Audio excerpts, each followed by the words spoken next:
Ассалаумағалейкум қазақтарым. Аллах тағала Құранда адамдардың арасында адамдарды адастыратын, тозақтың отына шақыратын шайтандар бар екенін айтады.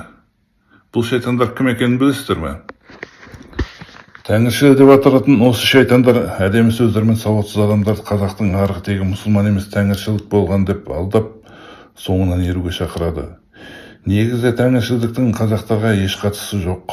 Керісінше олар қазақтың нағыз ата жауы болып табылады. Өйткені біздің ата-бабаларымыз өмір бойы қалмақтар мен жоңғарлармен соғысқан. Қалмақтар мен жоңғарлар әрқашан ондаған, жүздеген мың қазақты қырып, қазақты жер бетінен жойып, жерін басып алмақ болды.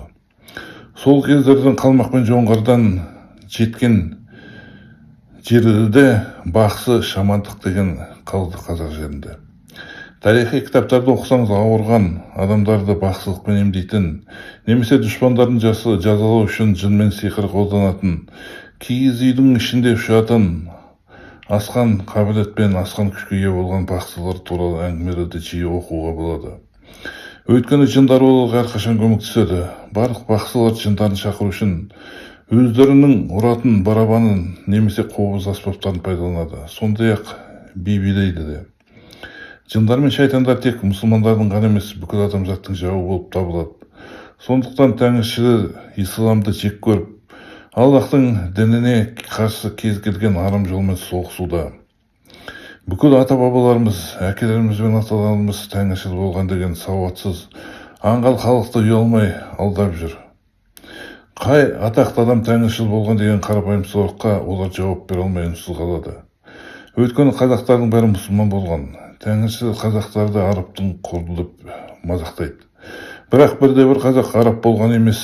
Бүкіл мұсылмандар осы дүниені адамзатпен бірге жаратқан Аллахтың құлы болып табылады. Бірде-бір қазақ арабтарға табынбайды, жалғыз Құдайға ғана құлшылық етеді.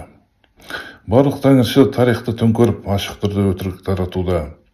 Сондықтан бұл шайтандардың бір сөзіне сенбеңдер. Пайғамбарымыз Мұхаммед, оған Аллахтың игілігі мен сәлемі болсын, шешендік сиқырдан болады деген. Ал біз білетіндей сиқырлық тек шайтаннан келеді. Тағы бір хадисте шешендерден сақ болыңдар, өйткені шайтан әдемі сөздермен адамдарды ақиқаттан адастыруы мүмкін дейді. Абу Дауудтың келген хадисте. Аллах сені жәннатқа шақырып жатқанын, ал шайтан тәңіршілермен бірге тозақ отына шақыратынын ұмытпа. Қай жерде өмір сүрген жақсы?